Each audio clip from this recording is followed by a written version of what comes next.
button.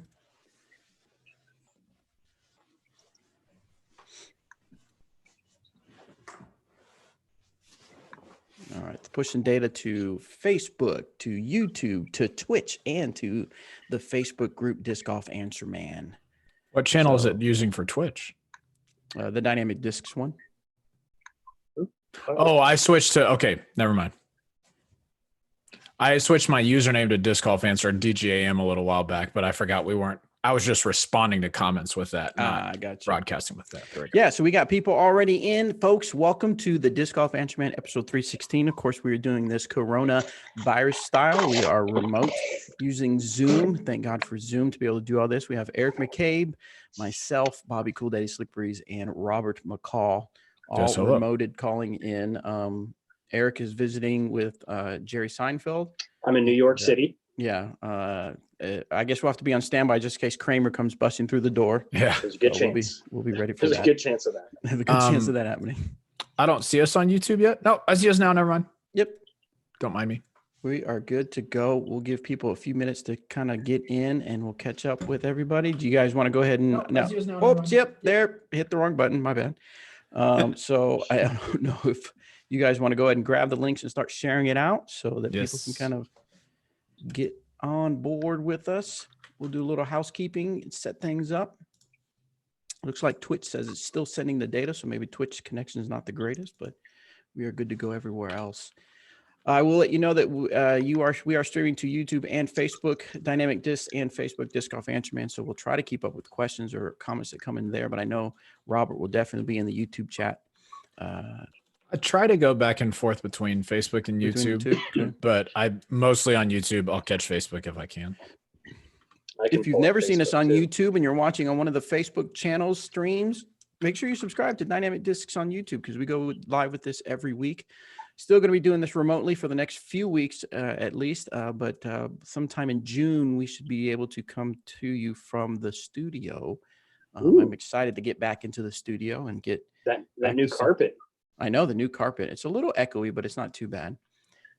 But it definitely freshens up the look of the place, which is really nice. Cool. All right. How's the YouTube land doing? YouTube land solid. We in here. Y'all pay for Zoom. True. My home group and AA paid for a whole year just in case. Matthew, we did not pay for a whole year. We pay month to month because I do like some of the features that it provides, like pushing live. So we use it for the couple months while we are doing remote stuff. And I think from then after that, we'll probably go to the free if we ever use it again. Rising Am, have you seen this? I don't know. Have you seen this? Okay. I am loud in my ear, so I'm going to turn this down. I got one hair sticking straight up. Look at that thing. You see that? Yep. Come on. That's all I see now. Come on. Look like Danny Lindahl from the other day. Just alfalfa. Yeah. Which means looking good, right? So, which means crushing it. Hey, you seen this? Oh, nice, Tyler. Glad you got it, man. Hopefully it works out for you. Hey, Johnny McRae in the house. What's up, Johnny? What up, Johnny? I saw him and Jennifer are on the road, headed out to get some disc golf playing going. Yeah, where? I saw him post something about playing Renaissance Park there in Charlotte. I bet you they are excited to get out in the road. I bet you Johnny is super excited to get out in the course and play some disc golf. Johnny, I want to thank you so much. You guys crush it all the time, but you getting on and doing those questions on video, fantastic stuff. Thank you so much for that, Johnny McRae. So guys, if you have not seen that, make sure you follow Johnny McRae on Facebook. He's been during the stay at home. He's been answering people's questions on video. And that man is full of knowledge, very good knowledge to share. So make sure you check that out on Facebook and follow him. Matthew posted this in the chat. Bobby, did you see Zach Melton and Chris Dickerson were playing pickleball the other day? Where? On their Facebook? Yeah, they posted, or maybe on Instagram. I don't remember which. Oh, is it Instagram? I did not see that. Zach messaged me and said, hey, I'm thinking about getting a group together to play.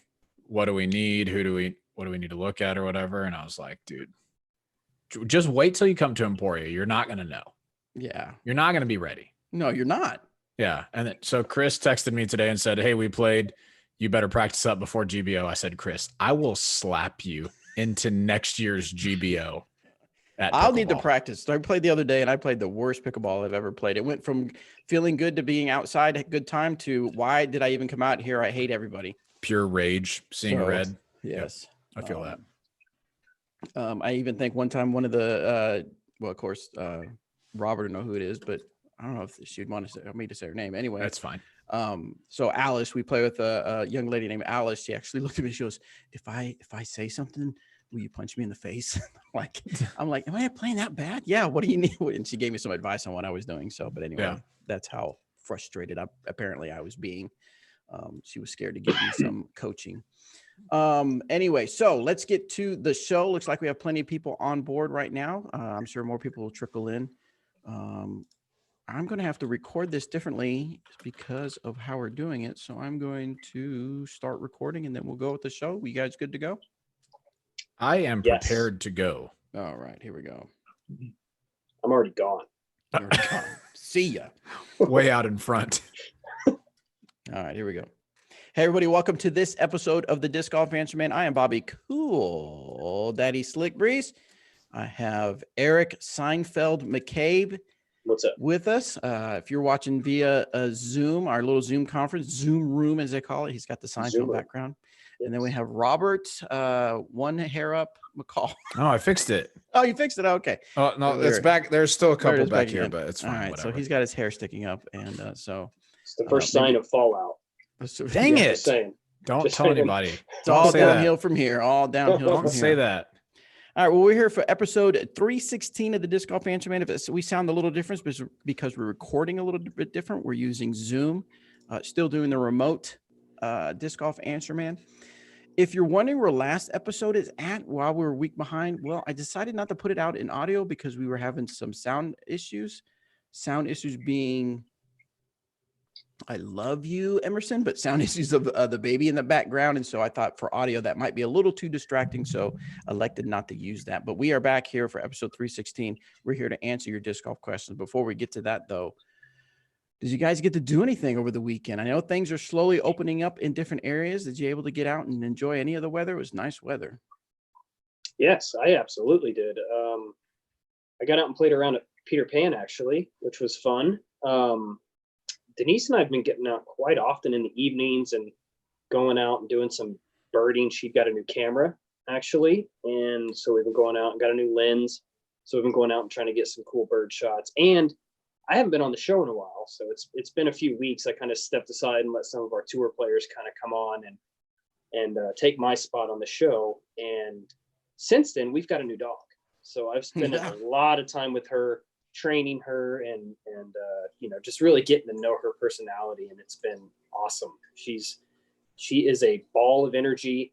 She is a little sketchy around other people, like standoffish kind of. She's a little, I don't know if she was like abused before, but she is freaking adorable and can jump about 6 foot in the air, and she's only like 20 pounds. So she's adorable. She's a lot of fun.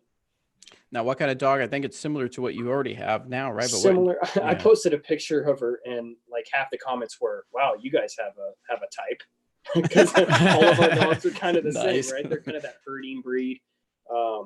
She is like 46% cattle dog, Australian cattle dog, and then got a few other things in there as well, but mostly the cattle dog. Gotcha. What about you, Robert? I played golf a couple times this weekend. It was fun, but I did not play well at all. The course is still a little soft and same as in disc golf. It's just tough to really get the footing that you need. And then hitting out of the mud kind of sucks, but it was nice to get out. And then Shay and I had our 7-year anniversary yesterday. It wasn't the weekend, but it was close to it. So nice. Yeah, we just had a nice, relaxing day. It was really cool. Awesome. Well, I got to play. So real quick before Bobby goes on, that kind of reminded me, Robert, you had your 7th year anniversary yesterday. Well, yesterday, Denise and I officially postponed our wedding. It was supposed to happen in June. So there's that, so sorry, just a little too much to ask family to travel and, all that good stuff. So we've postponed it. We're not sure exactly what we're going to do or when we're going to do it or anything like that. But that just kind of reminded me on your special day, we had an unspecial day. So a less special day. a less special day for sure. Sorry, man. We Yeah. didn't mean to celebrate to make you mad. I know, man. Shay I just did. felt like I got the knife still somewhere back here. if I you knew want it. but- Ah, how? Ooh. Well, speaking of anniversaries, it's the day that me and my wife got divorced. No, I'm playing. I'm teasing. Oh gosh. I'm Dang it. Let teasing. it, we'll never talk about love again. I'm kidding. Oh, Oh. dang you, May 18th. Why do I say things just for the sake of a laugh? Anyway, no, I got to go out and play some disc golf out in Topeka and had a really good time out there. Nice. Checked out Crestview West, I think it is. Is it Crestview? Yeah, Crestview The new one? West. Yeah. So nice stuff. Of course, got some nice veteran baskets out there looking good. The blue and the red veteran baskets, they were looking really nice. But it was a little windy, but not too bad. But had a really good time out there. All right. Well, what do you guys say we get to some disc golf questions? And we also, for you speak pipe people, we figured out a way that I think hopefully it works. It worked when we were in our testing, but we're going to be able to hear from our speak pipe questions, which is really exciting. But unless you guys have anything else to bring up, we are ready to go to questions. I think we're set. All right, cool, guys. Remember, as always, go to discgolfanswerman.com. Come on, chameleon. discgolfanswerman.com and submit your disc golf questions. We will try to get them on the air. Let's actually try the speak pipe. You ready? Yeah. Yes. Hang tight, everybody. Here we go. Here we go.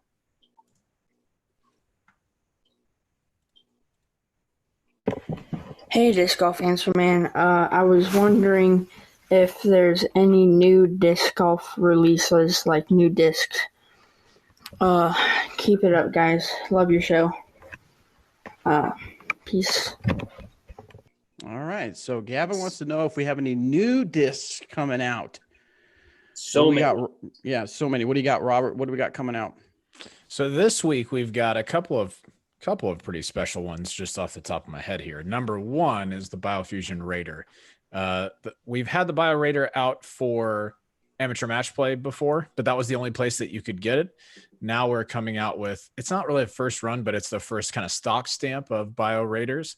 So they've got the Raider bar stamp, and then we've got the same kind of ring of DD stamps that we put on some of the Lucid Raiders.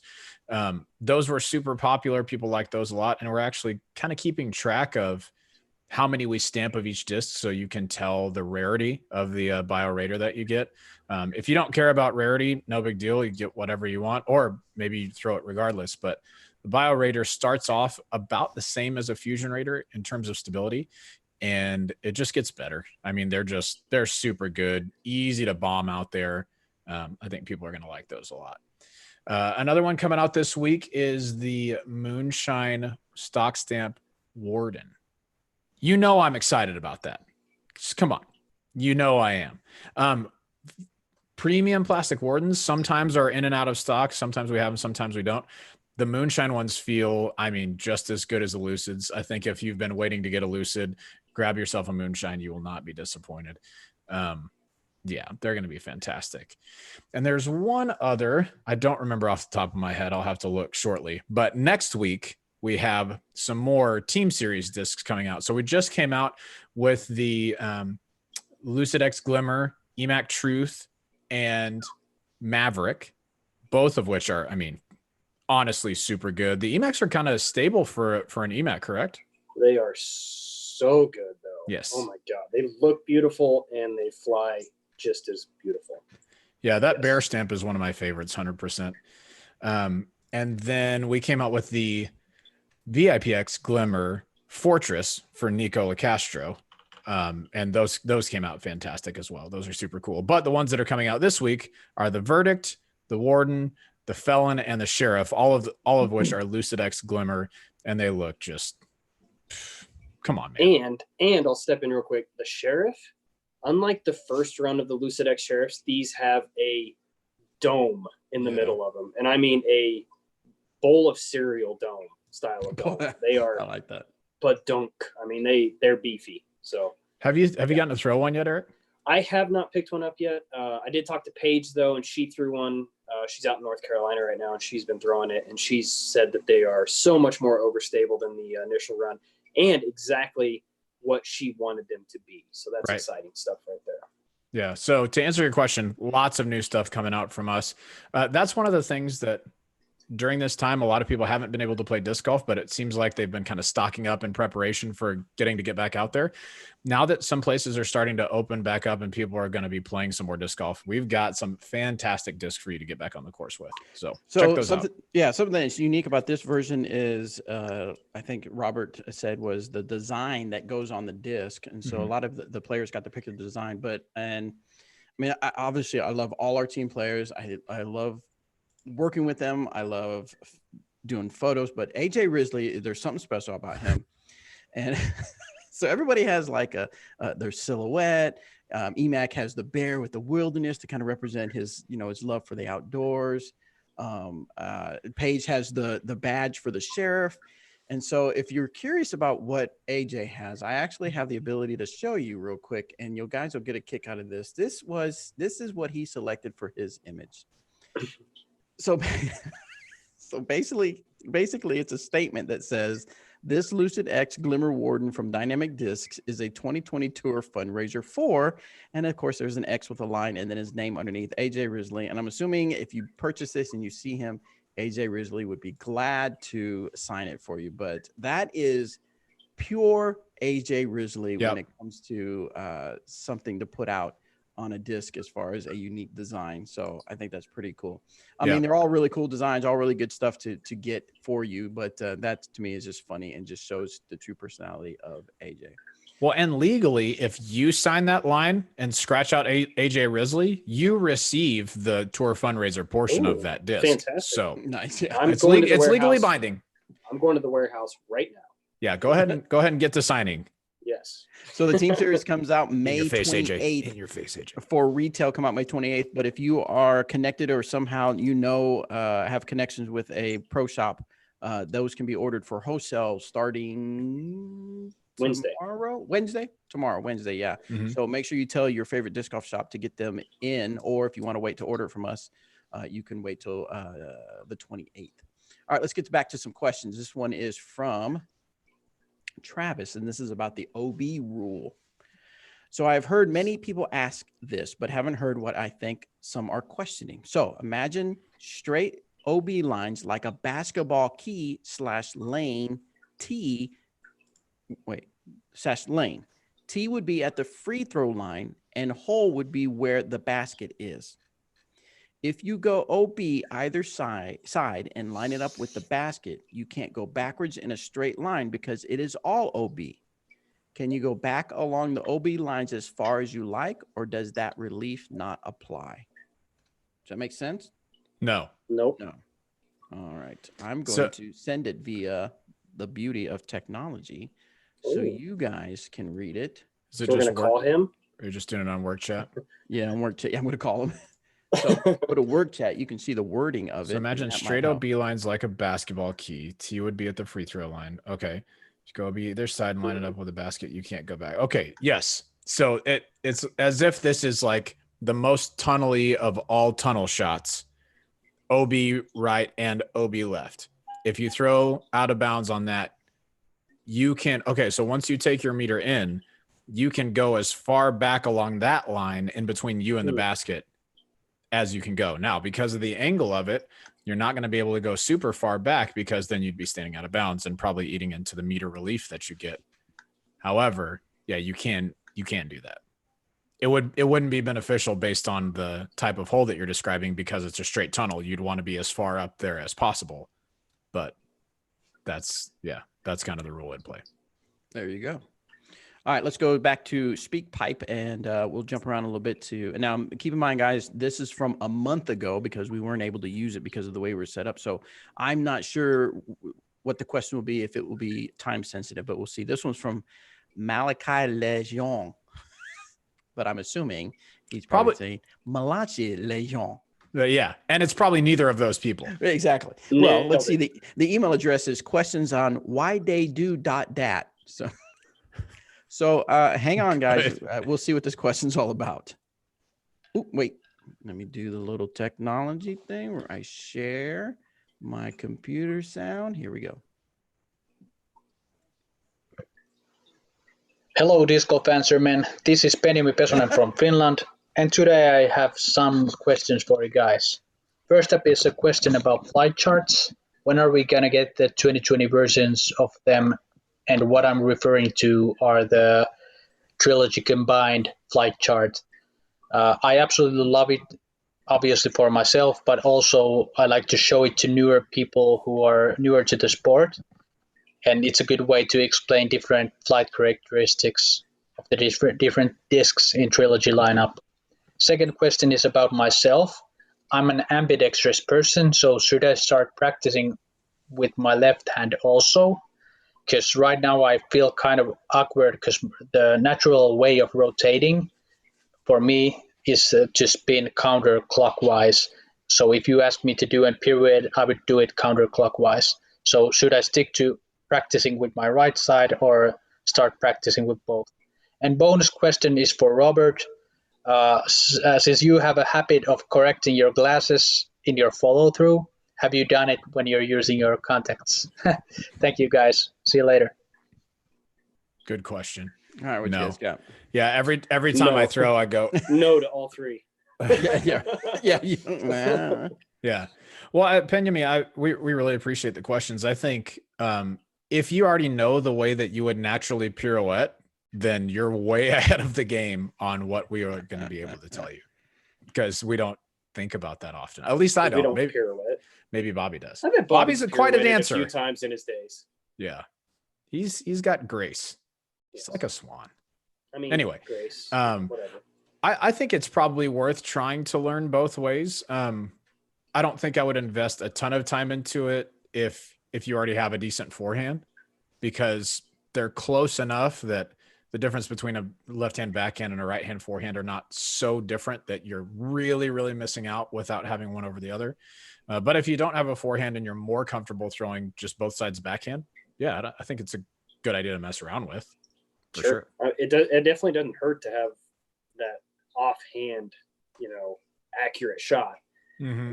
Like Robert said, I wouldn't invest a whole lot of time into it, but if you've got time, why not? Why not give it a try? I've seen a lot of players that can bust that shot out, and it's pretty cool to have. It's a good weapon to have for sure. Yeah, no doubt. Now, what about the flight chart information? I don't know if we have any. There's something cool in the works. We'll just say that. There you go. Something cool in the works. All right. Next question comes from. This one is from Dwayne. Video production. Oh, I'll take this one, guys. I got it. Okay. No, I got this one. No. I'm an expert. Hello, Wayne? Disc Golf fam. Love the podcast and listen in every week from Nova Scotia, Canada. I have a question for Bobby, Robert, and special guests you can give input to if you would like. No, they do not. I'm good. They're I'm out. good on it. With YouTube being a booming platform and a source great concept for new and experienced players, my brother and I are starting a channel to try and grow the sport in our local area. We just filmed our first round and did some basic editing. We were wondering if you had any advice as to what we should focus on with our videos and editing. Should we focus a lot on screen graphics, commentary, or just push out as many throws and rounds as possible? Thank you for your help and hope you all are staying safe. So let me give you the quick and dirty. It's interesting because Tina and I just had a phone call conversation this morning, somewhat similar as what this is about.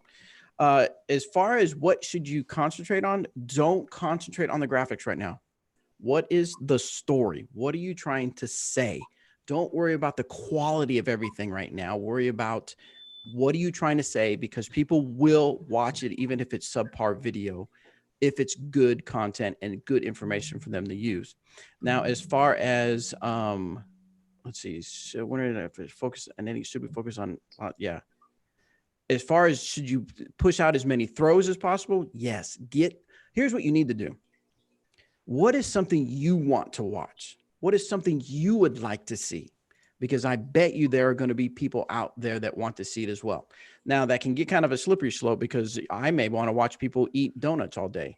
I don't, but if you get too specific, you gotta understand that there might not be a large audience for that. But there's so much content out there that it's probably already been done, but coming from your voice will be just different enough where people will want to watch it. So think about what you would want to see, what you would want to watch, what you would want to learn about, and you produce that. And I bet you'll find an audience for that.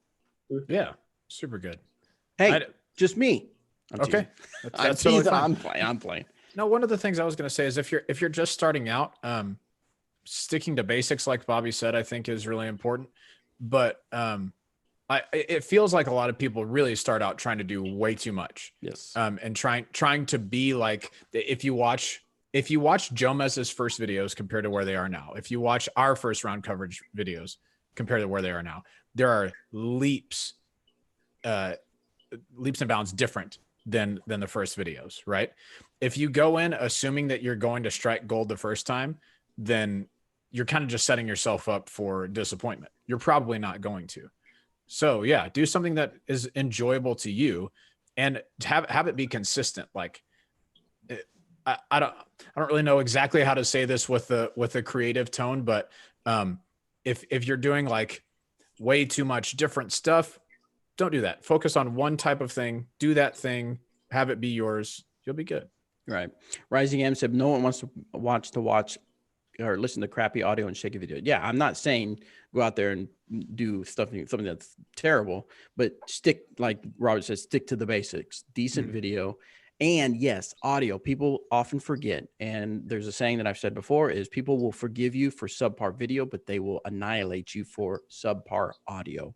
Audio is half the story you're telling. All right, let's move on to the next question. Thank you for that question, by the way, Dwayne, and get out there and make some stuff and send me a link. Email me a link. Email me at Robert, and I'm just teasing. We're not doing this again. Don wants to know about release point consistency. Hey guys, hope you're healthy and staying somewhat sane. My question is about release point. At times I find myself releasing too soon or too late. I realize this isn't something that can be mastered 100% of the time, but I was hoping you had some advice or tips on helping to find more consistency in this area. Are there timing mechanisms we can instill, or maybe certain things in our run-up that are absolute musts in terms of feet, shoulders, and midsection positioning? Slowing down has definitely helped me get through a lot of slumps in my career. If I'm most of the time it's on the putting green, but if I'm having troubles with early releases or late releases and I just can't seem to hit that line, I will just slow my whole mechanic system down, just almost walk through my run up, as opposed to, speeding up through it. Because the faster you go, I feel like in your mind, it's like, I just want to speed things up. I want to throw this disc as hard and as far as I can. So naturally in your head, you think, well, let's just get it. Let's just go super quick. And that's not always, beneficial for your game, your form, and your score. So the best advice I can give is just slow everything down when you're starting to struggle. And if you have to disc down to like a mid-range or something that that you have confidence in, that you can throw accurate every single time, there's nothing wrong with that either. Breaking out the disc, anything that can get you back to that confident level is key for sure. So slowing down, throwing something comfortable, and just really working on that. Yeah, 100%. I think you can also work on the timing of your reach back. I think there's a lot of focus put on our hit point at disc golf and less put on the timing of everything up to the hit point. And so something that you might work on is, I know that Danny's put out at least 3 videos about timing, and especially timing as it pertains to reach back. I would check those out on YouTube personally, and just see kind of how like the landing of your plant foot correlates to the apex of your reach back. I could verbally say it. It's easier for you to watch it. So go search Danny Lindahl timing on YouTube. I promise you the first video that comes up will be helpful to you. Yeah, it definitely will. And yeah, obviously, timing is always a struggle at times for a lot of players. Timing is what probably the hardest thing to learn when it comes to lowering your score, being more accurate off the tee, wherever it may be. But the timing factor is absolutely, there's just so much that goes into it. And for me personally, Danny obviously knows what he's talking about and has got a lot of great videos out there. But for me personally, honestly, just even standstill, slowing down, everything has really, all it takes is that one shot again to build just a little bit of confidence. So for sure. All right, let's go jump back over to Speak Pipe. Give me a second so I can set that up here on Zoom.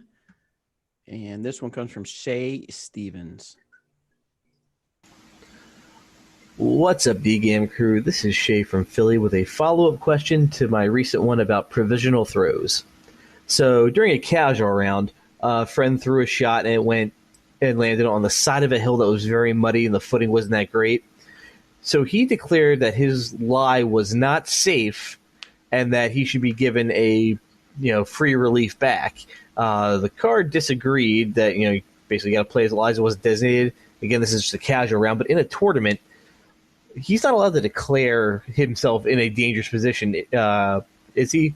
And just get free relief. He would have to go back along the line of play. So he went back along the line of play, and he ended up calling kind of like a weird provisional, like that he would throw one shot, and then when we finished the hole out, he'd figure out if he added a stroke or not. But in a sanctioned tournament, how do you declare a dangerous circumstance or a dangerous lie? Is it a card decision, or is it something that has to be established ahead of time by the TD? Thank you again for the info, and as always, keep it real. What you do is you have to declare danger, and they say, "What? I don't get it." You say, "No, I declared." No. Yeah, I didn't just say it; I declared it. Declared it. Yeah. I declare Bankruptcy. Okay, so here's rule 803.02, relief from obstacles. It says a player may obtain relief from the following obstacles that are on or behind the lie: motor vehicles, harmful insects, animals, people, or any item or area as designated by the director. So there's not really much there for you on dangerous lies. I know that what people have done before is if you physically cannot take a lie, then you can take relief straight back. But just because you have a crappy lie doesn't mean it's an unplayable lie. Like, I'm sorry, but if you're standing on the side of it, like, okay, think about it like hole 1 at Eureka Lake course. You throw over the water, the basket is up on top of this hill, and there's a hill that slopes dramatically from left to right down. And a lot of people's discs land on that hill. If it's rainy there, yeah, it's a really slippery hill and it's not fun to throw from, but can I stand there and throw? Yes. So just because a lie is crappy doesn't mean you get relief from it, even if it's muddy. Like, if you can stand there, you can throw from it. So you're correct. Even in a casual, like if it's in a casual round and we're just messing around with people, no problem. But in a tournament round, there is not a chance that you're getting away with an unplayable or unsafe lie if you can stand behind it. I played on tee pads that were unsafe. Yeah. Can I play it from there? Where do I go from there? Yeah, that's a fair question. And the answer is suck it up. Suck it up and just throw. Throw it. Yep, that's it. So let's say that's interesting, Eric. So let's say you are playing a tournament and it's been raining and it hadn't been raining all day, so it just started raining, let's say, and the TD hadn't said anything about slippery tee pads, and all of a sudden you find it is dangerous because it's slippery. You just have to try to figure out how to do it, right? You can't just automatically say, well, I'm going to throw from the side because it's too Correct. slippery. Unless the TD says you can throw from behind it or Right. off to one side and put a flag in the ground, or they have to dedicate the tee for that area. But Right, but if a nothing good was trick- said, if nothing No, was said beforehand, then you have to figure it out. You have to throw from the right? team surface. That's right. But a good tip is have a big towel with you and throw that thing down and throw off that towel, because you can absolutely do that. And I go back and forth on whether I want to use a towel or not in that situation, because I would say 80% of the time I put a towel on the tee pad, my focus all goes to hitting that towel and not where my disc's going. So I mean, it's give or take, whatever you feel comfortable with, really. Yeah. But you're exactly right, Bobby. If it starts raining in the middle of a tournament and now the tee pads are dangerous, okay. But you know what's really not dangerous is just throwing from a standstill. Is Everybody going home and not playing that's in the right. rain. It's the safest thing you can do is just pack up, DNF, Go home. 888. I'm out of here. No, I mean, you can stand still at any time. You don't have to run up, even if it's a very long hole and it would be beneficial to you. If you don't feel safe doing that, the TD can't just make a mid-round decision that you can switch it up. Everybody plays for the same. All right. So just a reminder, everybody, we've told you before, we want to make sure you know that May 30th is the first dates for the Trilogy Challenge that's going on. Of course, Trilogy Challenge is your chance to try some new discs. Now, 2 of the discs are brand new. One is a new plastic. We have the Latitude 64 SPZ3, which is the driver. And from Dynamic Discs, we have the Bounty, which is our mid-range. And then the Westside Discs, what is it? BT Hybrid Crown? Crown. So a favorite of amongst the Westside Discs putters, but now in a new plastic that people are really enjoying, the hybrid plastic. Tell Eric the hybrid plastic in the putters. What's that kind of? Give us a good idea of what it feels like. Well, it's called hybrid, but it's kind of like in between the prime and the blend as far as grippiness goes. It's kind of the best of both worlds, so to speak. It has that grippy feel of the prime plastic, but the softer plastic of the blend, if that makes sense. So it's kind of in between those two as far as durability goes. I haven't had a chance to throw the Crown much, but I have thrown the Bounty and the SPZ3 a little bit here and there, and I honestly think that they're going to be home runs. That Bounty, I've heard a lot of people say that they've been waiting on a disc like this, that they love the flight of it, and the SPZ3 is very similar to the Bounty as far as flight goes, just in a fairway driver form. So there's been a lot of content out there. It's been awesome to see. A lot of the Team 64, Westside, and DD players have been going out and doing videos.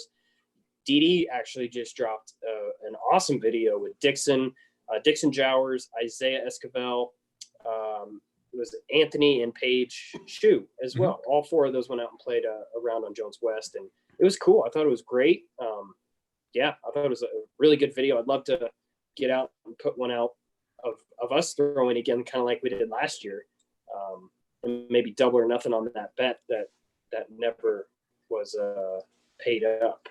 Yeah, Bobby. What was it? I forgot. What was it? What was truly our fault. We were supposed to come up with a Dimex for you. Oh, that's right. We just never that's did. Right. Never did. Huh? I think we never did that. But it's wasted because Bobby doesn't play enough for a Dimex to mean anything. We got to get something that freaking means something. Like a pickleball paddle. Nice. Can we Yes. Dimex like on a pickleball paddle or something? You mean like I would that? get a brand new pickleball paddle? Oh, dude, don't do that to me. Don't give me a brand new pickleball paddle. Dude. We're Dimexing your lunch on a pickleball paddle. I'm telling you right now. Perfect. All right. So anyway, Trilogy Challenges, go to trilogychallenge.com/events and you'll be able to see where they're happening. We've got things May 30th, Tennessee, Oregon, Texas, Kansas, Michigan. I think I saw one in Sweden, Skellefteå. Yeah, one happening in Sweden. Nice. And then there's a virtual event, meaning looks like you could play anywhere. So people are getting creative because they want people to get out and play some disc golf. So if you are itching to get out and play some competitive style disc golf, make sure you check out Trilogy Challenge. Now, if maybe your organization took a hit financially because of everything that's going on, Trilogy Challenge is a perfect way for you to host one, run one, raise a little bit of money, get some of that finances coming back in for your course, your organization, or whatever. Super easy. We like to call it a tournament in a box. So trilogychallenge.com. Check it out. Let's head back. And you can also pick up a few of those Lucid X Vandals. Ooh. To sell as fundraisers as well, or give away, whatever you want to do. And those things feel pretty good. Yes. All right. So let's get back to Speak Pipe. Gavin has some more questions for us. Let me set this up real quick, folks. And here we go. Hey, I was wondering, what's your guys' mindset going into a tournament? Peace out. Have a good day. Keep it real. All right, we're fixing to keep it real. Thank so you. what's kind of a quick sums up, Eric McCabe, when you're going into a tournament? What's Do you your know mindset? how long it's been since I've played a tournament? Like Many even moons. without this COVID stuff going on, how long it's been since I've played. Do you remember how to play a tournament? Oh my goodness, no. I'm so rusty right now, but honestly, my mindset going into a tournament, I'll give you 2 mindsets. Right now, if I were to play a tournament, say this coming up weekend, my mindset would be go out and have fun. That's it. I don't care about anything else. As long as I'm having a good time, that's all that really matters. Ask me that question 10 years ago, and I would also say go out and have fun, but also go out and win. Go out and perform the best that I could possibly do. give every single shot my 100%, and just be confident with everything. But you know, my mind has changed a little bit over the years as far as where I'm at going into disc golf tournaments. But honestly, if you're having fun out there, that's all that really matters. As soon as you walk off the course at the end of the day, at the end of a tournament, and you're upset, you're mad, you're not having fun, what's the point? You know, at that point is when you need to really look at it and maybe take some time off or reassess and reconsider what you're doing, what your mindset is going in. Just fun. You got to have fun with it. Otherwise, what's the point? Yeah, 100%. I would say what I'd gotten into a really good habit of doing is just going in without any expectations. Just going in to throw my shots, play my game. If I execute well, maybe I'll be up there toward the top. If I don't, then I'm probably not going to play very well. And I think it's okay to be disappointed when you don't play very well, but don't have that be how you're playing. I think people get into a really bad habit of saying, I'm just playing bad lately. No, you're not. I mean, you threw a few bad shots lately. Maybe you got a little unlucky. Maybe you made some poor decisions when you were throwing. But that doesn't mean that you're a bad player. It just means you threw some bad shots. It doesn't affect your ability to throw the next shot. So Absolutely.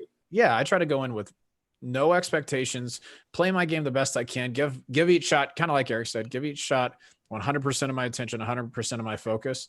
And then the biggest thing about that is then accepting the results. Like once it's over, whether I finished in first or last, like you accept it, and maybe you did awesome, Sure. or you learn from it.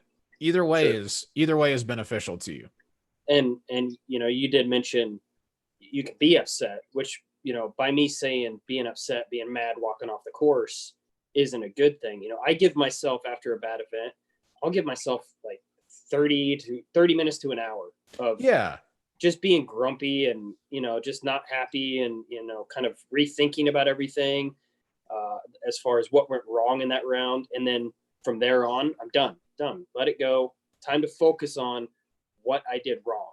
Yeah. Moving forward. So it's perfectly fine to be mad. You could be upset. Like, I mean, let's face it, out of a tournament that has 100 people at it, 99 people are probably going to be upset they didn't win, you know, at least on the pro level, on the pro tour level, you know. Right.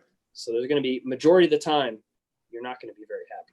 Yeah. And just like you said, I think, you know, being disappointed, being a little upset with how you played, no big deal. But have that be a time, like you said, where you take it to learn from it, and then you're past it. Because if you dwell on it, God, what a waste, man. Harness the energy and block out the bad. That's right. Harness energy, block bad. That's All right. right, let's hop back over to Speak Pipe so we can bust through some of these that have been waiting for about a month to hear from us. This one is from Nicholas. Hey guys, longtime listener, first time caller. Thanks for all you're doing right now. I too am at home and working on my putting game during this time. This question's for Robert specifically. I'm working on focusing on just one kind of link in a chain when I'm putting. I have noticed it's helped my mental focus throughout the putting stroke, and then also really helping with my follow through, staying on the basket. I putt with Wardens because I like to be good at disc golf, but I noticed that even at about 25 to 40 feet, there's a little bit of fade. I'm starting to miss left. So the line that I'm choosing to putt on is off the basket, and it seems a little disconnected for me to look at a link, even on the right side, and then putt on a different line that's further to the right. So my question is, do you have any distance limitations? At what point are you far enough back from the basket where you need to start looking at a different point of reference than a link on the basket itself? And then what do you usually use? Do you kind of try to pick a spot in the background right of the basket? Do you just kind of visualize the line and try to just hit a spot maybe a foot or two out from your hands or your release? Just looking for ways that I can still be consistent when I need to put the disc on a line that's a little further right to the basket. Thanks for all you do, guys. Bye. Cool.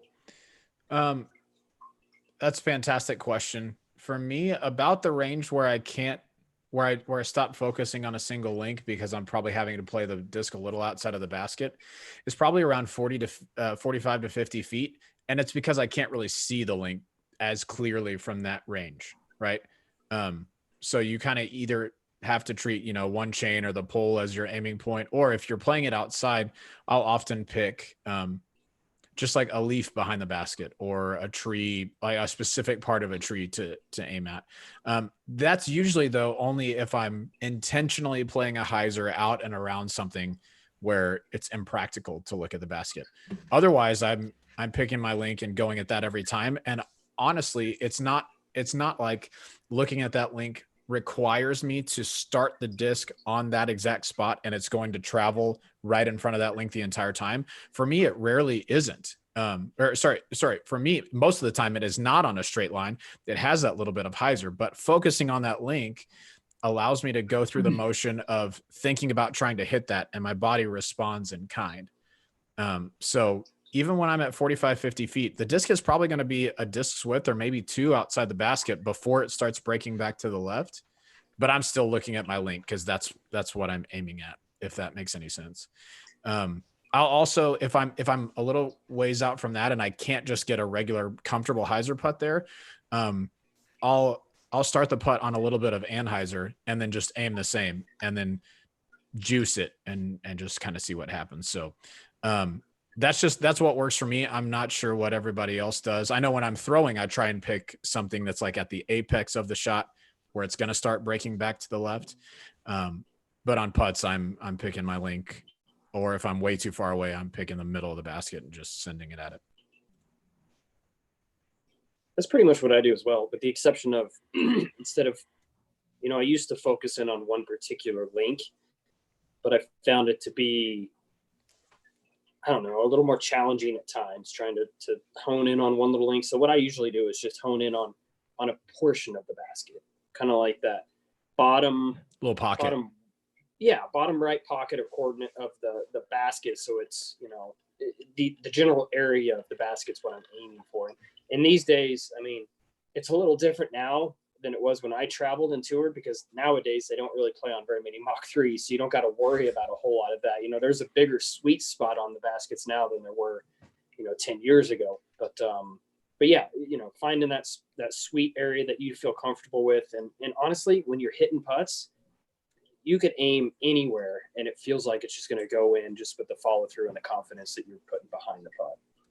Yeah. So, and Danny said this in the chat. I think this is exactly right for me. The link isn't where the disc is pointing out of my hand. It's where I want the disc to end up. That's exactly what it is for me. That's my target. My body reacts in kind. That's how it is. Nice. All right. Back to Speak Pipe. This is from Trey. Hey, DeGam crew. This is Trey from New York. Got a personal question for Bobby here. I'm just wondering if Robert is really this polite as a roommate, or if there's an evil side to him. Let us all know. We've all been wondering. Thanks. Nice. So, just in case you don't know that I am living, I'm living in the basement of Robert McCall as you do some house shopping. And I'll just let you know that basically how I fall asleep is crying myself to sleep. That's the only way that I can. And then I show them the bruises. Should I show them the bruises? Yeah, it's the only way that I can realize that I'm not in a nightmare. This is actually real life. So just to feel something. So it's okay. No, it's just it's just from my immeasurable rage. Right. Yeah. No, everything's fine here. Everybody's super polite. Shay, though, on the other hand, whew, rude. Oh my gosh. So I thought you're going to go with Walter. No, Walter. Yeah.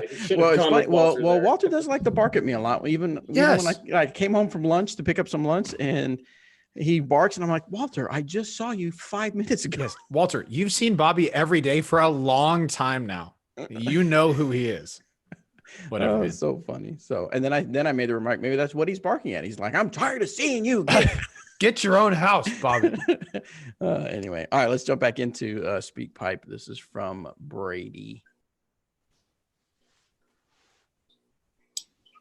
What's going on, guys? First, I would like to thank you all for keeping the entertainment going during quarantine.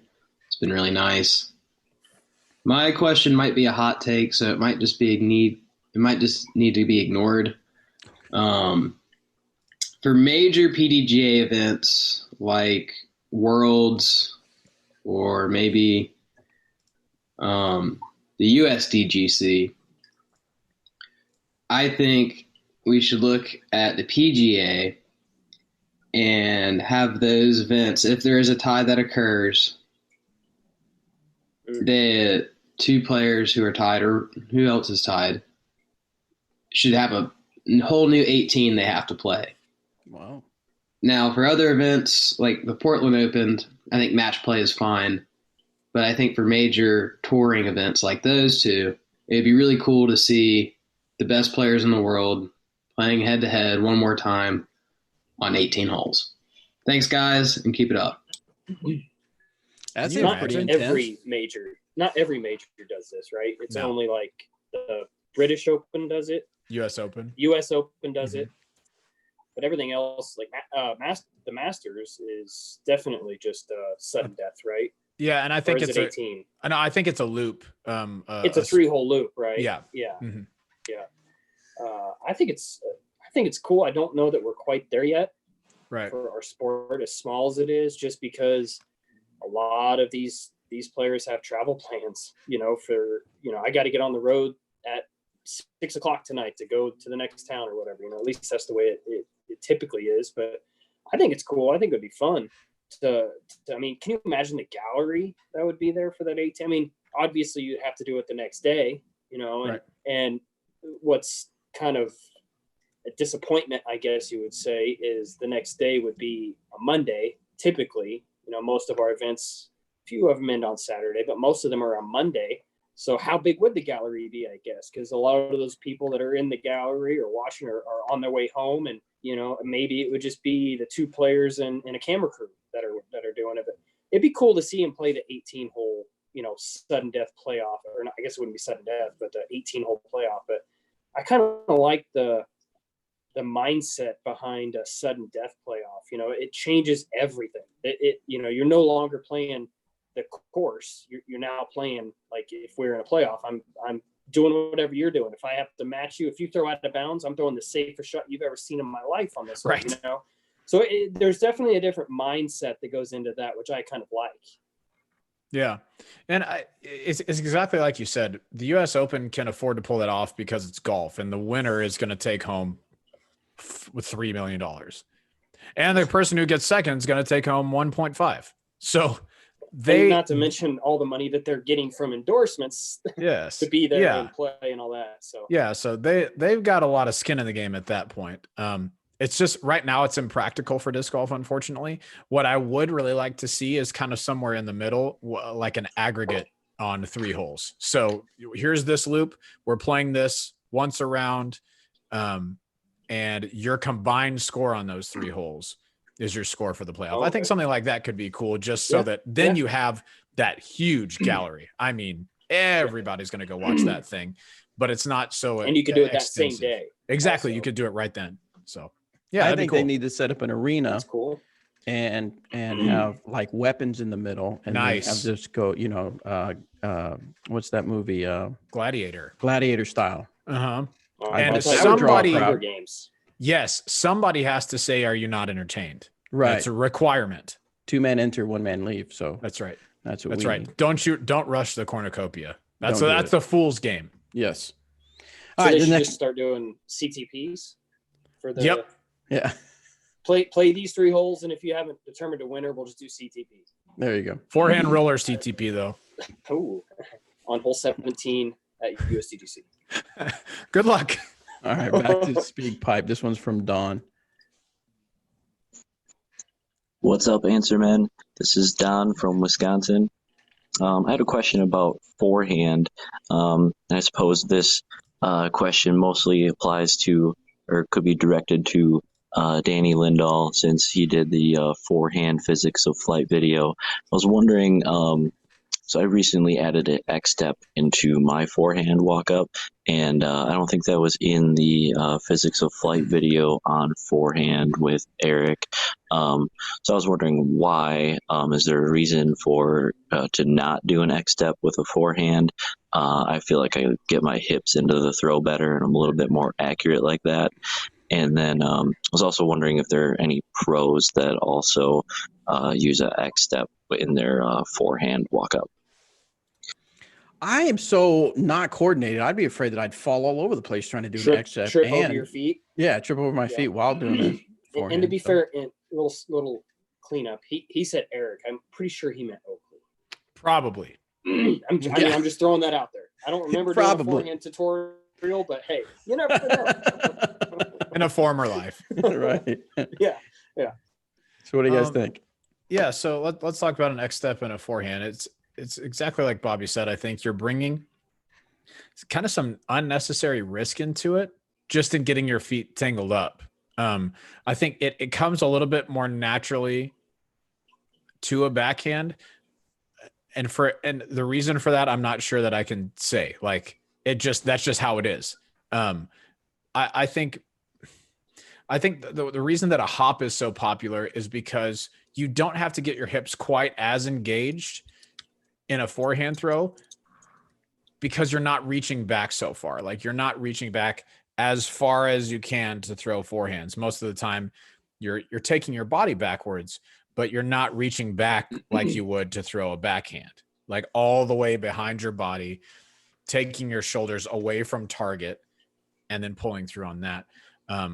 So engaging your hips in that is important, but I don't think you have to do an X step in order to accomplish that.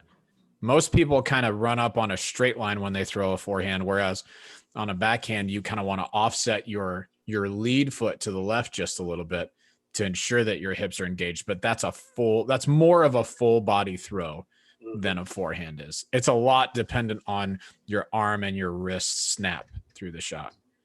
I'm exclusive 360 forehand. Yeah. So yeah, no X step, 360 to get the hips engaged. What about from the Willett Heiser? What was it? The XX360. X360 XX. Yes. Right. With the forehand. X step, 360, 2 more X steps. It's like you're doing the karaoke like you would do in football. And then 2 forehand. Just throw 2 discs. Mm-hmm. Like that. Oh yeah. Pirouette, full circle. There you go. and whichever disc works better, that's the one you get to take. 2 off 1. That's the rule. All right. So next one comes from Dean. Let's see what Dean has to say. Hey guys, Dean here from New York, and I got a disc golf hot take for you. So we're always looking for ways to make the courses of the game a bit harder for the top pros, whether it's increasing distances of holes or pin placements to make it more challenging. But I think here, what we need to do is change the tee boxes. I think we should angle them 35 degrees to the right or forward or back. I think making a harder run up off the tee would certainly increase difficulty and make it a lot more interesting to watch. What if we added little moguls or pyramids or made it, tough to go off the tee? I think that would be a cool separator and it would be entertaining. Why don't we just add like a wall in front of the tee pads, and so they have to throw up over the walls? I thought he was going to say a moat with like alligators.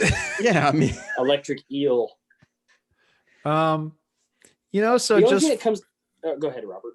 So just first blush at this, no, I don't think we should do. I don't think we should do that. Probably. I mean, the reason that tee pads are the way that they are is 1, so that it's easier to run up, but 2, you can kind of see where you're supposed to throw.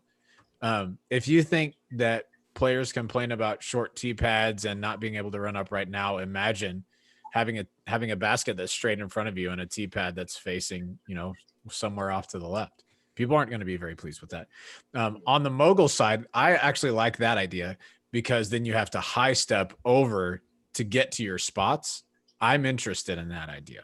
No, I'm not. I've That done would be courses with moguls before. yeah, it would be they're extremely large unsafe. ones. Yeah. They're large, not on the tees, obviously. Right. But, Yeah. No, and he I said don't know on the if- tees. If he said on the tees, that is, yeah. The first thing that comes to mind, obviously, is injury. Yeah. You know, you got to. I mean, we obviously need a safe teeing area for our players because I've played some pretty bad tee pads in my day, and yeah, I think we're gonna not do this one. Yeah, we're gonna leave that as a hot take and gonna say be a that it's hard a pass. little too hot for us. Why don't we just put landmines on the It's a tee little pad? spicy. We have to Nice. navigate around the landmines. Claymores. Some of them are live, some of them aren't. Right. You never know. I mean, If you want to throw the proper angle, you have to possibly step on a live landmine. talk about your sudden death playoff. Oh no. All right, we got time for one more question after that. This one's on mental game from Chase. How do you get out of the mentality of running everything instead of laying up? I tend to run most putts inside of 50, and sometimes I end up taking a bogey or worse by doing so. I know my overall score could be 3 to 4 strokes better if I would just lay up more often. Well, maybe the next time you think I should go for it, don't. You know, Every in the time you words think of, that. of Kenny Rogers, the gambler, I mean, you got to know when to hold them, know when to fold them. There right? you go. I mean, you know, it's, yeah. You, I mean, you for me, never count your money when you're sitting at the table. No. that's true. I mean, sometimes you do. For me, I always tell myself, you know, oh, I'm going to lay this putt up. And I get to the putt and I look over the putt and I visualize that putt going in and then I miss that putt. I mean, it's just the way it is. That's just the game. That's just the mental side of things. Just being able to have the courage even to lay it up, you know, because you don't want people to say, what are you laying up for? You know, call you names or whatever that may be. But, you know, it's situational. Obviously, if you have a 1 stroke lead and you go for that putt and you miss and you blow by and you miss the comebacker, I do not feel bad for you. No. Whatsoever. You know, a good rule of thumb is how's the round going? How are you putting up into this point? If you're hitting putts and you're feeling confident, run that putt all day long. You know, maybe not if there's an OB behind it or if there's a steep hill or anything like that. But, you know, let's say you're having one of those days that we all have that, you know, nothing feels right and you're just not hitting putts and you're just missing, you're just off your line all day long. You should probably go ahead and just lay it up and just take your medicine, get that round over, move on. You know, it's a feel thing, whatever you're feeling in that moment. You know, if you're confident, then do it. But, you know, you got to know the variety, know what's going to happen if you miss. You know, it's not something that you really want to bring doubt into your head, but you got to think about it a little bit here and there. Yeah. Disc golf is a game of percentages, right? You are trying to set yourself up for the highest percentage shot whenever you can. That's why so many people love having a forehand, because they can throw one angle instead of turning something over and maybe messing with two. They can play one angle. Same goes for putts. If you are 60 feet and you say, I make this putt 15% of the time,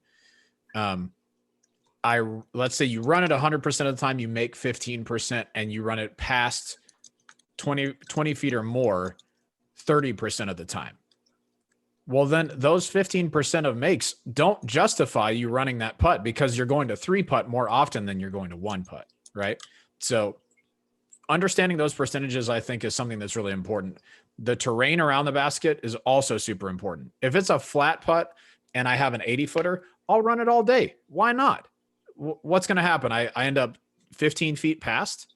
Okay, that's fine. But if it's a 40-footer, but absolute roll away behind the basket, I'm going to think a little bit more seriously about laying that up, and just purely based on percentages. Because from 40 feet, maybe I'm 50%. Maybe it's worse, maybe it's better. But if I miss, it's a really high chance of a roll away and probably a 3-putt. So playing those percentages is super important.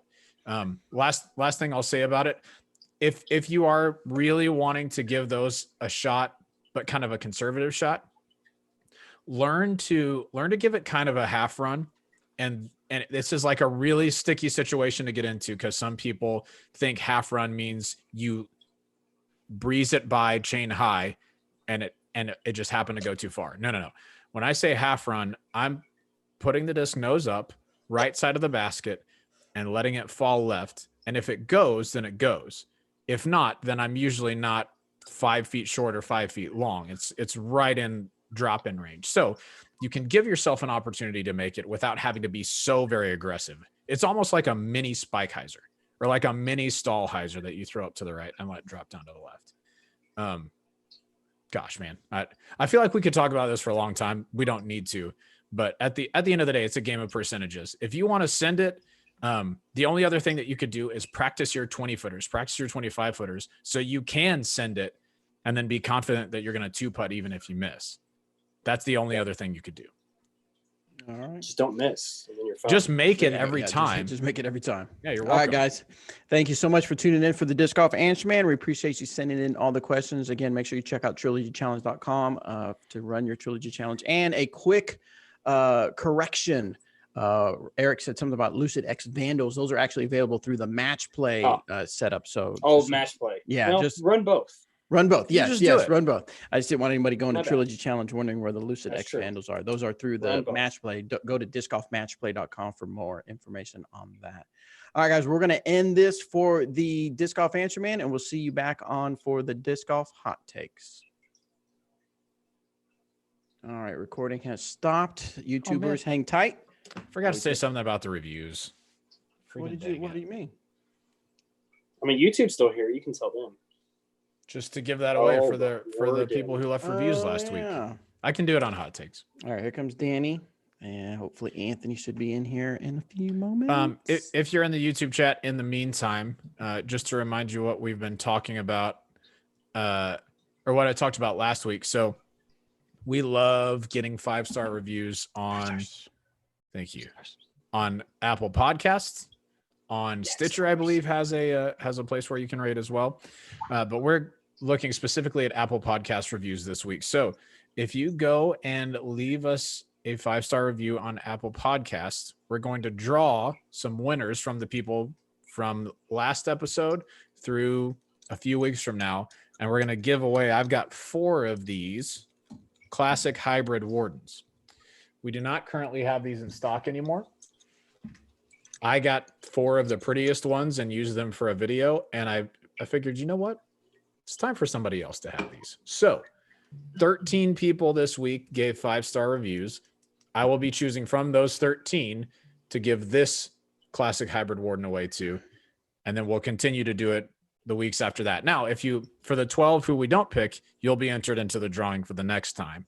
But if you go to iTunes podcast and leave us a review, 5 stars, we will enter your name into a drawing to win one of these classic hybrid Wardens. They feel fantastic and they're super cool looking. That's all. Okay. I'm going to have to, you guys keep them entertained for a second. I got to go. Robert, I'm going to challenge you found the prettiest one. I found the second prettiest one because Connie, the accountant, had 2 and she said, which one's prettier? And so I pointed to one and she said, okay, thanks. And then took it. So I took the second prettiest one. Dude, you're crushing that. Okay. Can you hold it up close to your camera, please? I can. Yeah. That's if I sick. go to a bright screen, does that make it better? Yeah, that's perfect. That's It's super cool. Like Mine are green and- like, What's mine up? have like the radioactive kind of thing, Mhm. right? On both of these. And then the other 2 are like pinkish. Ooh, that's a sick one, Danny. Oh, that's the Bio Raiders that we were talking about, chat. These are those. So we got the shatter stamp in the middle and then the ring of DDs around the outside. Danny, are those domey at all? Are they Not they're not super flat domey, top. right? They're not like Yeah, the super but they're not flat, like they're in Fusion between. ones. Yeah. Okay. This one's more domey than the other one because this one was on the bottom of the stack. But yeah, they feel good. They feel kind of like the match play ones.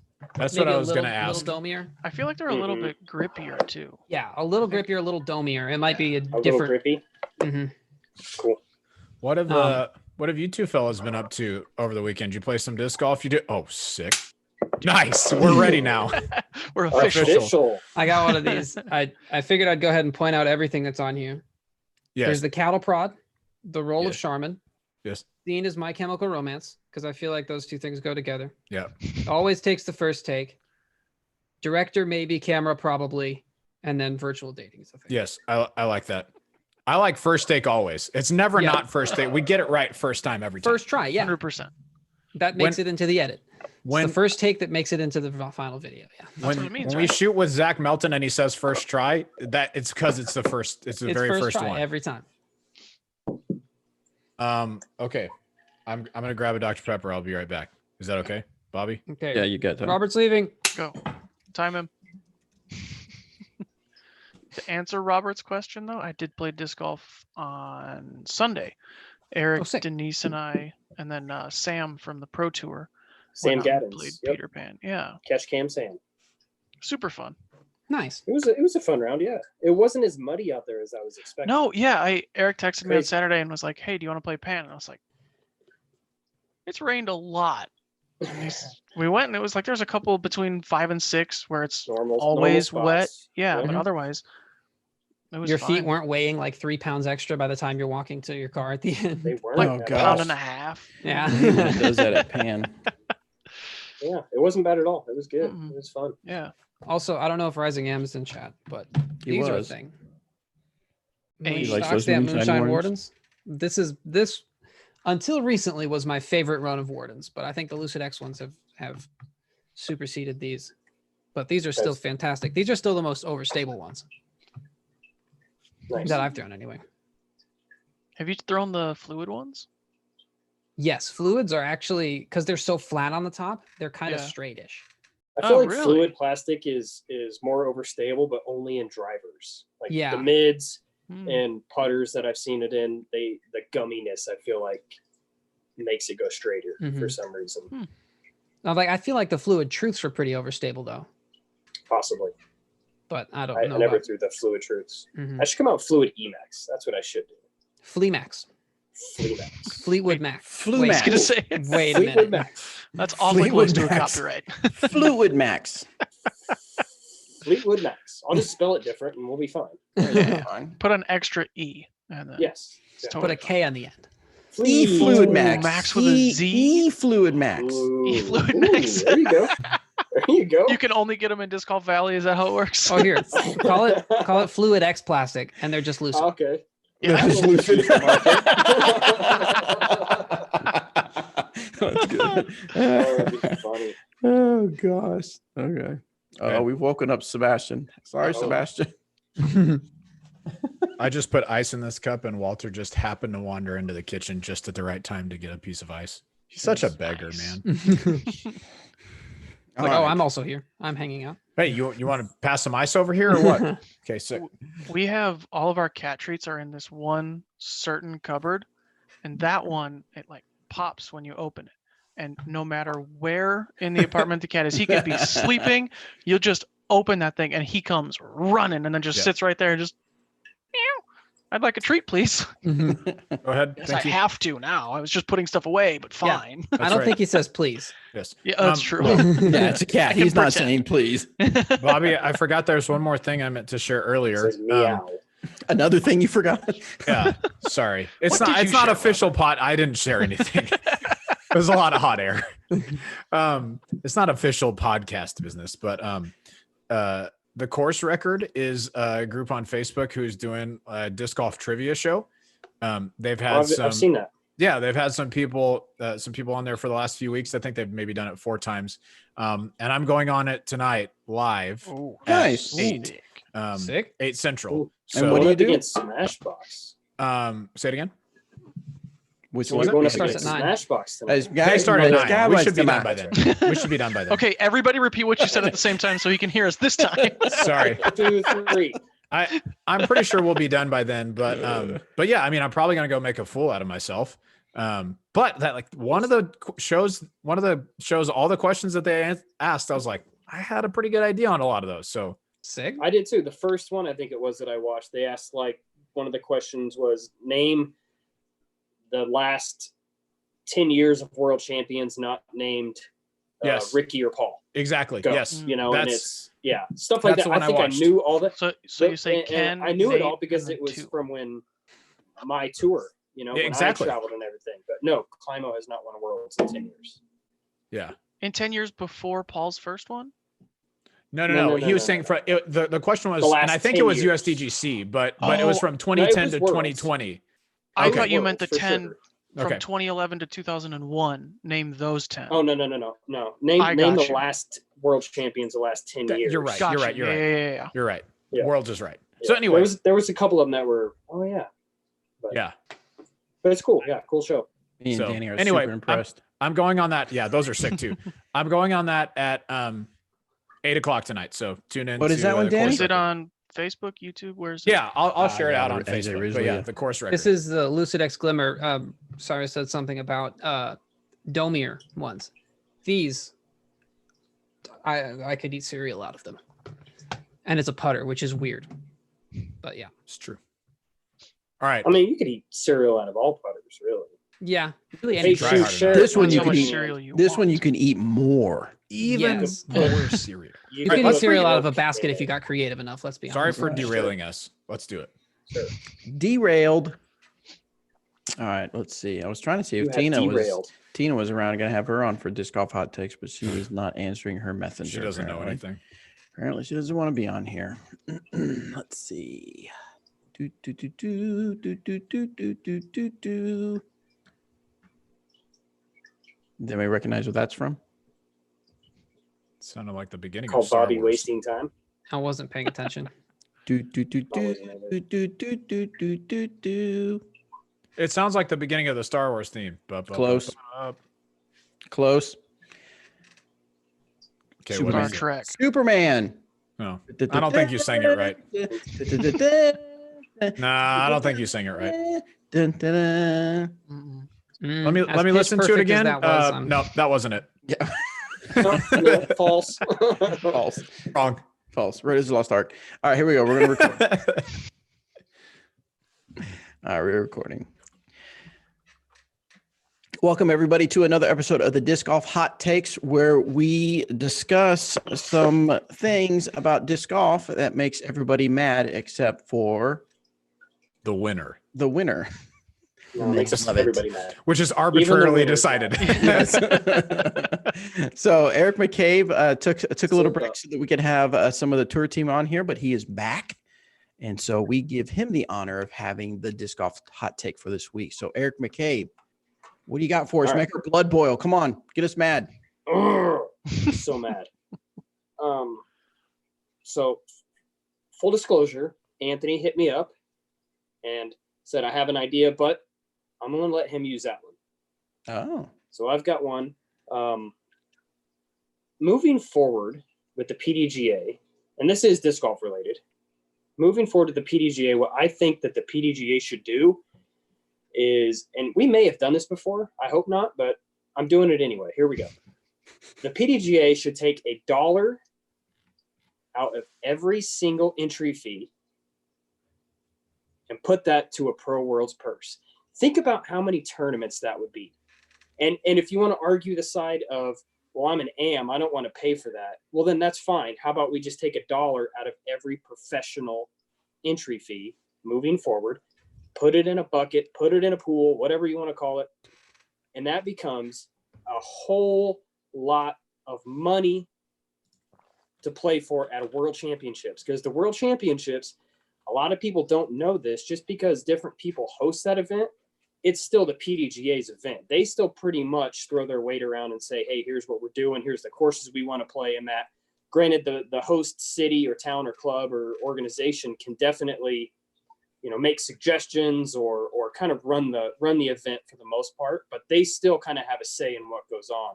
I think it would be great if they took $1 from everybody's entry fee, which if somebody want to do the math on that, how much that would actually be. That would take a little bit of time, I'm sure, but that is a whole lot of money that could be thrown around for World Championships. I'm talking like hundreds of thousands of dollars.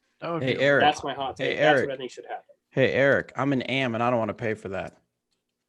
Hey, Bobby, I already I know, it's already insane. concluded what you want, so Okay, I don't have. This is just for the sake of statistics, so I'm not making an argument here.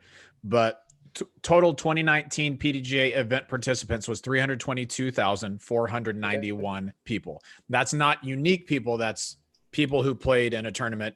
That's tournament participants. So if you include AMs and pros, and this holds true, take out $400 for Worlds or whatever it is. Let's call it $322,000 is what we're talking about if we're talking AMs and pros. Okay, perfect. And That's that would a lot be of money. That would be the That's a Pro lot of Worlds money. purse. That'd be the Pro Worlds purse. That would go just for Pro Worlds purse. That'd go to MPO and FPO. That's it. MPO. How much FPO. does the PDGA already take out of every entry fee?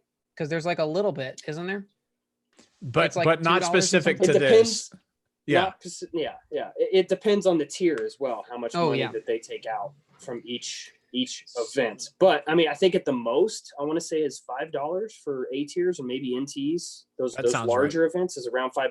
But what's another dollar to go to help put a whole lot of money in an event that you're going to see other outside sponsors are going to see this and say, hey, these guys have over $300,000 added to this tournament. That's substantial money. That's going to get some people on the outside looking in and wanting to get involved in our sport. So let me ask you this: if it's such a great idea, why don't we do it already? You tell me, Bobby.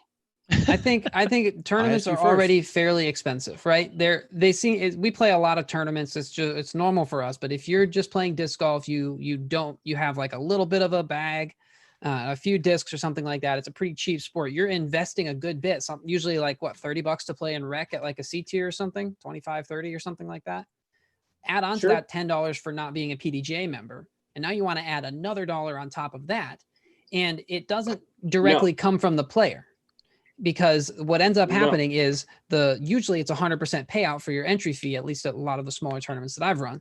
And so it ends up being a burden on the tournament director. And those are definitely people that we don't want to take any more effort out of on behalf of the PDGA. I see that point of it. However, if you go the other route and you're not taking $1 from the AMs, you're only taking $1 out of the pro purse or the pro entry fees, that's still a substantial amount of money. And the AMs are still paying the same amount. You know, they're still paying that $30 or plus the 10 for not being a PDGA member. That's perfectly fine. Nothing changes there. This is just on the pro side of things, I'm saying. But pro sides of events are usually a lot smaller than the AM sides. And so that just reduces the money by a whole lot. So Robert said like 300 something thousand. Let's call it. Okay. I was going to say, let's call it a quarter of that. Let's say 80,000. Okay. It's still a lot of money, but I would almost argue it's like closer to $100,000 is what I would argue that it would be around $100,000 added to a tournament. That has never happened ever in our sport. $100,000, you know, I mean, that's What's a the payout whole for lot Worlds of money. about? It's Do we not know what it is? $300,000. it's like 15K, isn't it? That's for first. The overall That's purse. for first place. It's got to be like, yeah. It's probably. I mean, I think like I want to say like around 80 maybe is the highest I've heard. So we could basically Possibly. double it. I'll do some quick everybody's research. payout would be double. Ledgestone one year had like, I think 127,000 was the biggest. Yeah, that sounds roughly that sounds about, yeah. Okay, but So this is on top of that. This isn't just like, you know, oh, here's $100,000. We don't have to raise money through disc sales and other stuff too. I'm talking about putting in as much hard work as you are right now and only asking the players to do one more extra dollar. I'm 100% in for this idea. 100% with, especially, I mean, I haven't played as many tournaments over the last few years, but back when I was playing 25 or 30 a year, I'm still in for that. Even with the knowledge that I will never, ever win a world championship. I love it for the reasons exactly that you said, Eric, that all it takes is $1 per person. I like over the course of a year, that's $30. If during the year, this is the funny part. If during the year you were like, hey, Robert, would you want to donate $30 to the Pro Worlds purse? I'd be like, no. Yeah. What if they raise your Get out of here. registration fee? I don't want to donate to that. But if it was $1 per tournament, I'd be like, it's $1. Right. So I think exactly. If you put it in kind of a more palatable, broken out piece, that doesn't bother me that much. I would love to see a huge Worlds purse that might get some more eyes. Now, the real question though that follows is, let's say we get $100,000 extra dollars. and the purse is $200,000, and the winner takes home 50, which would be a huge freaking payout. 50 grand. Does that change anything? Like, does that move the needle for outside sponsors? Does it make it seem that much better that that's going to be the jump that we need in order to get up there? That's an honest question.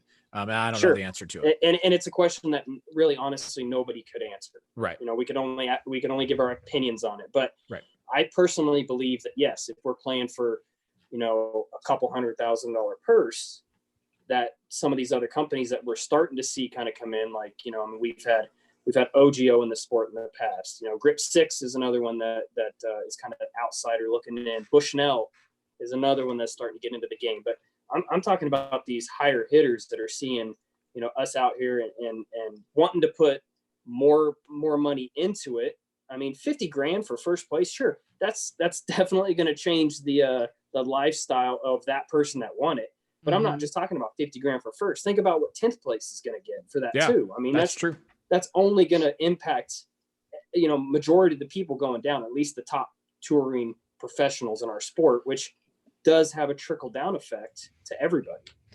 I think a lot of people who start asking about disc golf, they're like, oh, so disc golf is like an actual sport, like you can go play. Well, what do people make a year doing that? And if you have a bigger number, that does make it seem more credible. But at the end of the day, what about taking that money and putting it towards putting an ad on the Super Bowl, just as a word or something like that? Just put it towards growing the sport in other ways rather than just putting it in this. The only problem with that is you're going to have to take about $20 out of everybody's. Sure, yeah.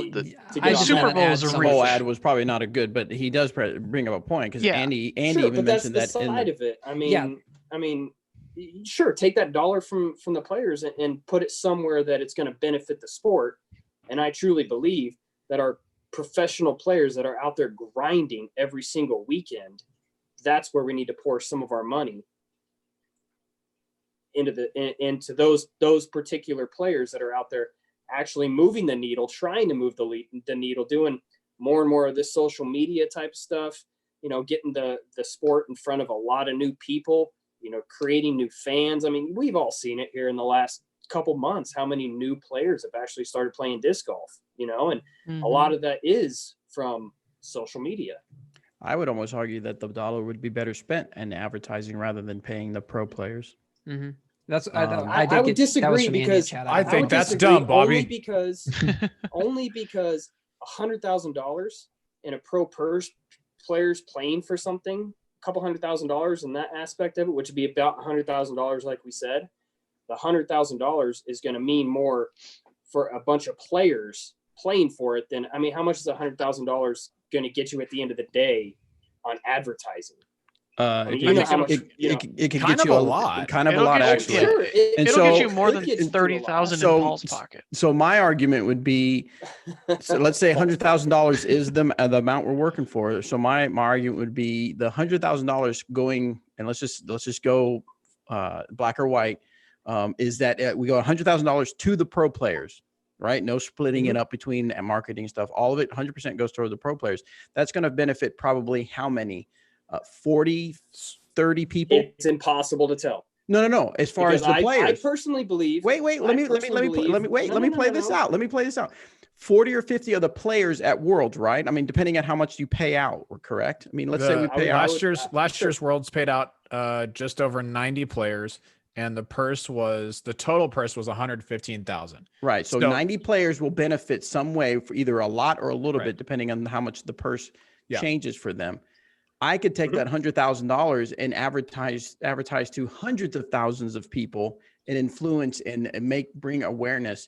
And my argument for it is because we are in a bubble where we feel like, yes, it'll benefit the pro players. It'll make them be out there and play more. But that person that just discovered disc golf, that just bought a starter set, that just started their journey, has no idea or may not even care who Paul McBeth is or who the 15th person, the 15th place that someone got at Pro Worlds. They could care less about that person. That was a tie between Josh Anthon and Austin Hannum. There you go. So a lot of people care about those people. So, but not when we're looking at the big piece of the pie, not enough people care about them. And so to me, spending $100,000 on marketing and putting ads out in front of people in non-disc golf streams would be more beneficial. It would be different though, because you wouldn't take just from the pros to go to advertising. I mean, if you're doing something for that, you're taking a piece of like $1 out of everybody's entry fee for advertising. You're not taking it just from the pros. You're going to take that from everybody. So that's where we kind of draw the line as far as, are we going to take it from everybody and just throw it in advertisement? I'm all for that too, Bobby. But you can't tell me that the same thing that you said that the AMs are going to be mad that we're taking money from them for the pros. The pros are going to be a little bit more upset if you're taking it from them for some advertising to get new players in the sport. You know? But it's to grow the sport. I mean, either way, what if they sure, take Bobby, it? but how is playing for a couple $100,000 not growing the sport too? Seeing other because it only you're benefiting the small people with you're that. You're not though. Yes, you are. You're benefiting a much smaller no. people. Stop. It's the whole trickle down effect. This is Mr. a hot Brown. take. It's the whole trickle down effect that'll help benefit everybody in our sport when all these bigger companies are starting to want to throw more money at our sport, which would include advertising, commercials, media, all that Eric, good stuff. I have a see, question. my trickle down. Wait a minute. No, let me to his point. My No. Let me answer. No, yeah. My trickle down effect is you get more people aware. Seriously, Anthony should. You get more people of. Hey, I'm in control. I can mute you. So I'm the host here. Do it. You won't prove that you are wrong. Round the horn.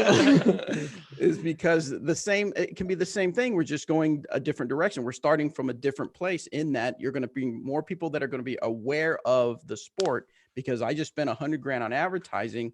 Then you're going to have more people aware of the sport. You can't say $100,000 because we already determined that's not accurate. You can't take it just from the If you're going to take from everybody, everybody, it would be like 300 something. Yeah. Okay. Exactly. So more and money. Like so I said, I'm perfectly fine with that. But my argument is take it from the pros for a tournament. It has nothing to do with advertising. Of course, you bring advertising into it, Mr. Brown.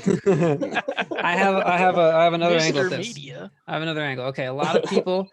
Okay, I would say public sentiment on the PDGA overwhelmingly positive, but there are people that are like, man, the PDGA just needs to do more of this, that, the other thing. They need to be better about this, that.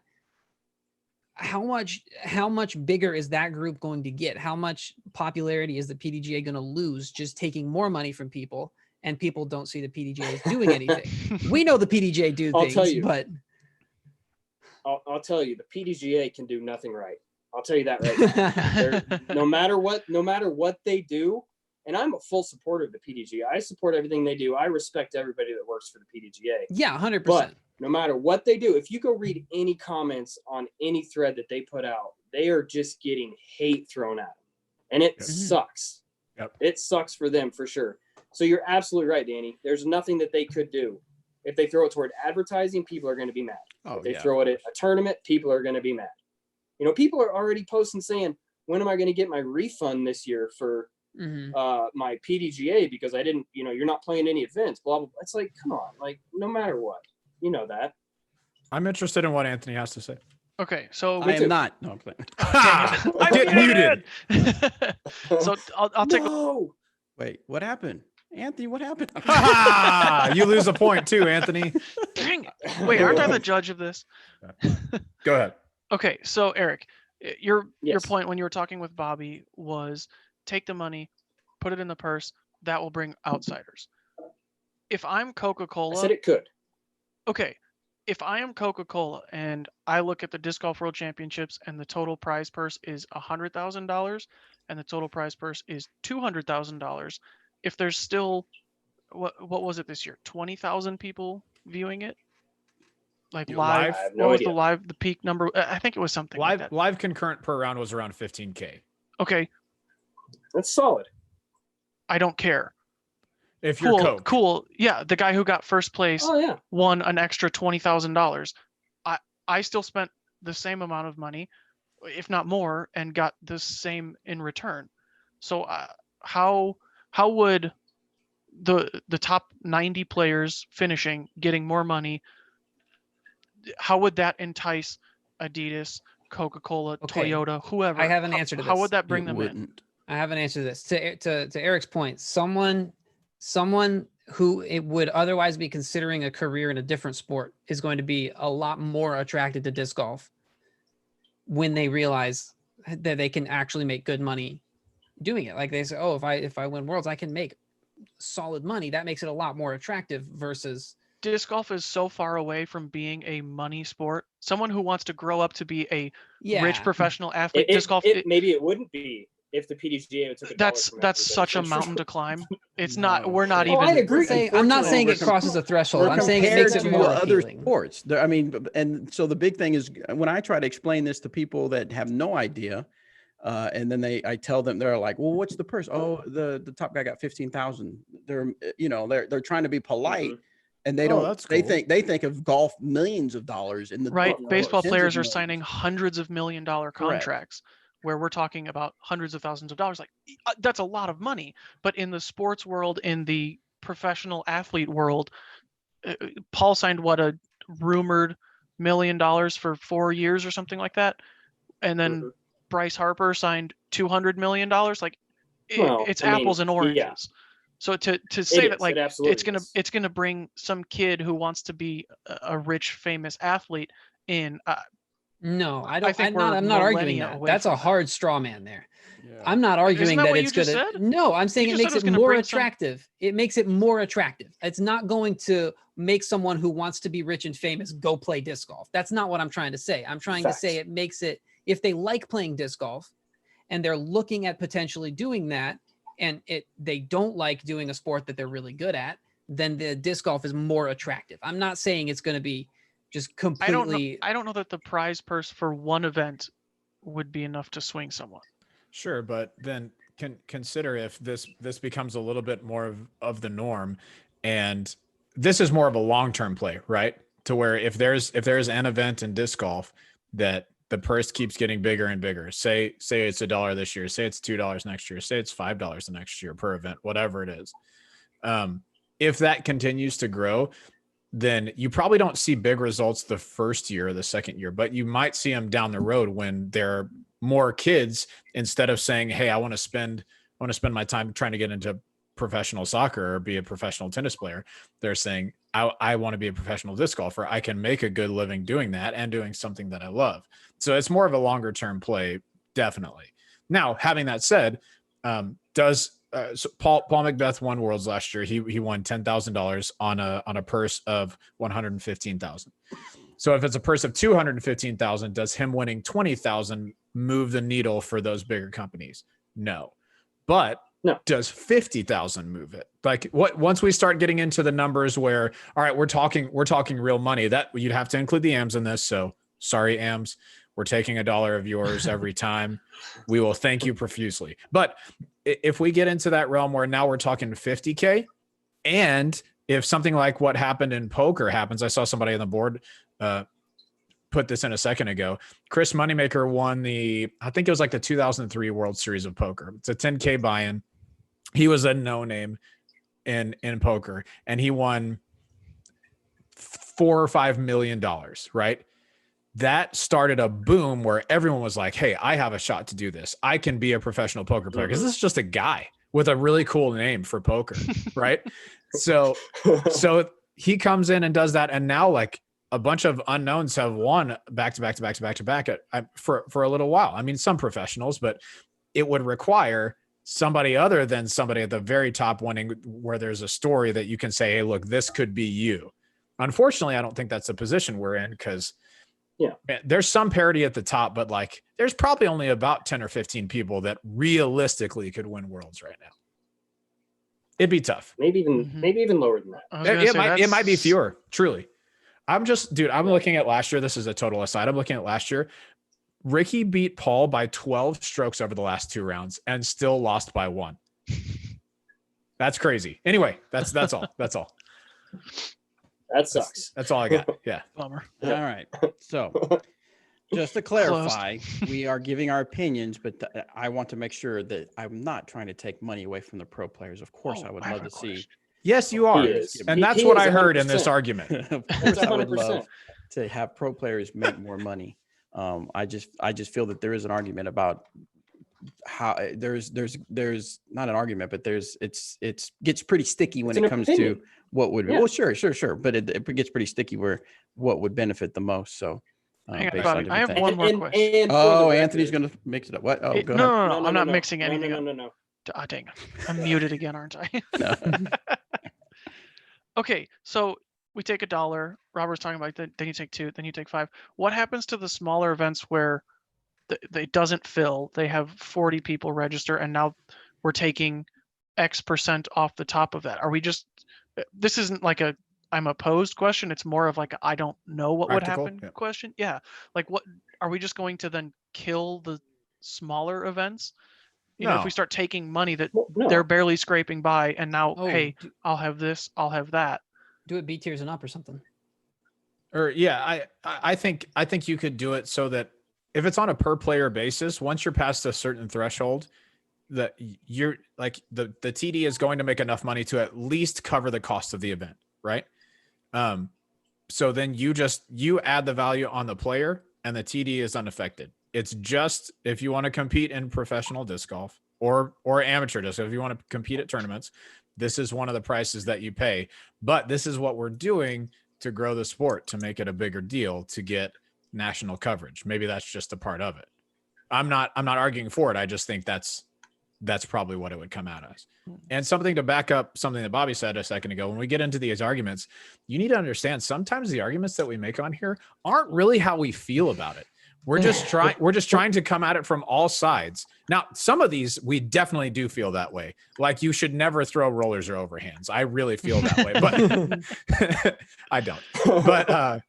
But anyway, just something to remember. This is all in good fun, but yeah, we want to open up some discussions and see what there is out there. Who And knows sometimes what it gets comes from heated. And I'm all for it. And for the record, I am all for if the PDGA wants to take $1 from everybody's entry fee and throw it into some advertising. I'm perfectly fine, and I would support that decision as well. Yep. Absolutely, 100%. Yeah. My argument was just, from a pro standpoint, what I'd like to see them do. So I would love to see them throw $300,000 a year at some type of advertising to try to get more and more people involved, or throw that, hey, for me, it's my life commercial, upgrade it and put it out on national TV or whatever, Dude, hey, for me, it's time with my friends. Hey, I can relate. All right, guys. Well, thanks so much for tuning in for the Disc Golf Hot Takes. We'll put this on Facebook once we put it out, and that way you can give your opinions out on the Facebook group, Disc Golf Answer Man. Search for that on Facebook and join. You can even send in some videos, and we'll help you with some form, or you can get some input from other members in there. I think we're at about 11,000 people in the group, so we can get some good disc golf talks going on over there. Anything else, gentlemen? No. All right. Thank you guys again for tuning in. We'll see you on the next Disc Golf Hot Take. You can also send those dollars directly to us. Yeah. We're still live on YouTube. Dear but we are done PDGA, we will recording. license this idea. I will link my PayPal in the chat below. Somebody I'll wanted take to see the 30 warden again? cents. No. It's a fraction of a penny that we take from them and put in another account. From every dollar, we'll get half Technically, a it works. penny. Just I right must to have us. put a Thank decimal you. point in the wrong place. Every transaction, I make 1/4 cent. So when you buy something, I get 1/4 cent. This sounds familiar. Yeah, it's from Superman 3. Were you supposed to give away a disc? Someone said you forgot to give away again, Robert, or were you? No, next week. I Right? talked about it in between. I'm gonna save it for next week. We'll give 2 away when we have a little bit bigger pool. But the 13 people who filled out reviews this week will be only those will be eligible for the first one. Then the 13 plus the 12 remaining plus however many new ones from this week we'll draw for next week. Gotcha. All right, guys. Thanks again for joining us. Yes. Thanks you to the YouTubes. And yeah, that's it. See you guys. We did it.